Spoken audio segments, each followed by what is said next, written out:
2 Rois 5 Traduction Louis II. Naaman, chef de l'armée du roi de Syrie, jouissait de la faveur de son maître et d'une grande considération, car c'était par lui que l'Éternel avait délivré les Syriens. Mais cet homme fort et vaillant était lépreux. Or les Syriens étaient sortis par troupes, et ils avaient emmené captive une petite fille du pays d'Israël, qui était au service de la femme de Naaman.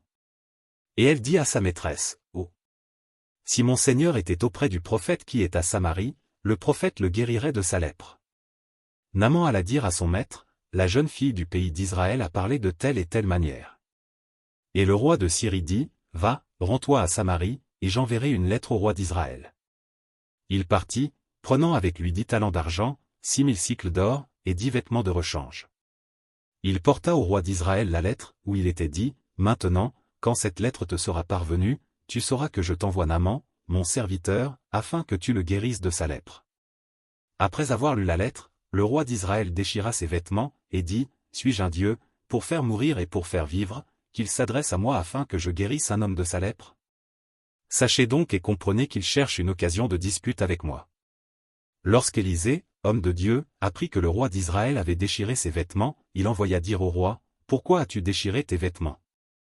Laisse-le venir à moi, et il saura qu'il y a un prophète en Israël. » Naaman vint avec ses chevaux et son char, et il s'arrêta à la porte de la maison d'Élisée. Élisée lui fit dire par un messager, « Va, et lave-toi 7 fois dans le Jourdain, ta chair deviendra saine, et tu seras pur. » Naaman fut irrité, et il s'en alla, en disant, « Voici, je me disais, il sortira vers moi, il se présentera lui-même, il invoquera le nom de l'Éternel, son Dieu, il agitera sa main sur la place et guérira le lépreux. Les fleuves de Damas, l'Abana et le Parpar, ne valent-ils pas mieux que toutes les eaux d'Israël? Ne pourrais-je pas m'y laver et devenir pur? » Et il s'en retournait et partait avec fureur. Mais ses serviteurs s'approchèrent pour lui parler, et ils dirent, « Mon père, si le prophète t'eût demandé quelque chose de difficile, ne l'aurais-tu pas fait? Combien plus dois-tu faire ce qu'il t'a dit, lave-toi, et tu seras pur. » Il descendit alors et se plongea 7 fois dans le Jourdain, selon la parole de l'homme de Dieu, et sa chair redevint comme la chair d'un jeune enfant, et il fut pur. Naaman retourna vers l'homme de Dieu, avec toute sa suite. Lorsqu'il fut arrivé, il se présenta devant lui, et dit, « Voici, je reconnais qu'il n'y a point de Dieu sur toute la terre, si ce n'est en Israël. Et maintenant, accepte, je te prie, un présent de la part de ton serviteur. » Élisée répondit, « L'Éternel, dont je suis le serviteur, est vivant. Je n'accepterai pas. » Naaman le pressa d'accepter, mais il refusa. Alors Naaman dit, « Puisque tu refuses, permets que l'on donne de la terre à ton serviteur, une charge de 2 mulets, car ton serviteur ne veut plus offrir à d'autres dieux ni holocauste ni sacrifice, il n'en offrira qu'à l'Éternel. Voici toutefois ce que je prie l'Éternel de pardonner à ton serviteur.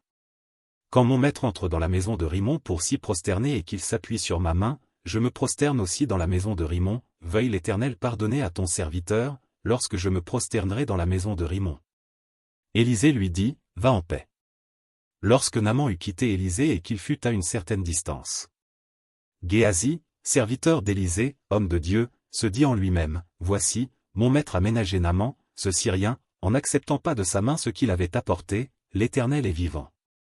Je vais courir après lui, et j'en obtiendrai quelque chose. » Et Géasi courut après Naaman. Naaman, le voyant courir après lui, descendit de son char pour aller à sa rencontre, et dit, « Tout va-t-il bien? » Il répondit, « Tout va bien.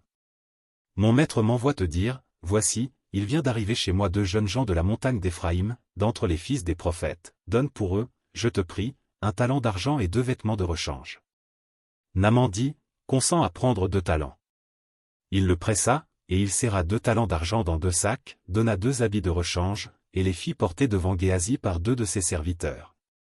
Arrivé à la colline, Géasi les prit de leurs mains et les déposa dans la maison, et il renvoya ces gens qui partirent. Puis il alla se présenter à son maître. Élisée lui dit, « D'où viens-tu, Géasi? » Il répondit, « Ton serviteur n'est allé ni d'un côté ni d'un autre. » Mais Élisée lui dit, « Mon esprit n'était pas absent, lorsque cet homme a quitté son char pour venir à ta rencontre. Est-ce le temps de prendre de l'argent et de prendre des vêtements, puis des oliviers, des vignes, des brebis, des bœufs, des serviteurs et des servantes? La lèpre de Naaman s'attachera à toi et à ta postérité pour toujours. » Et Géasi sortit de la présence d'Élisée avec une lèpre comme la neige.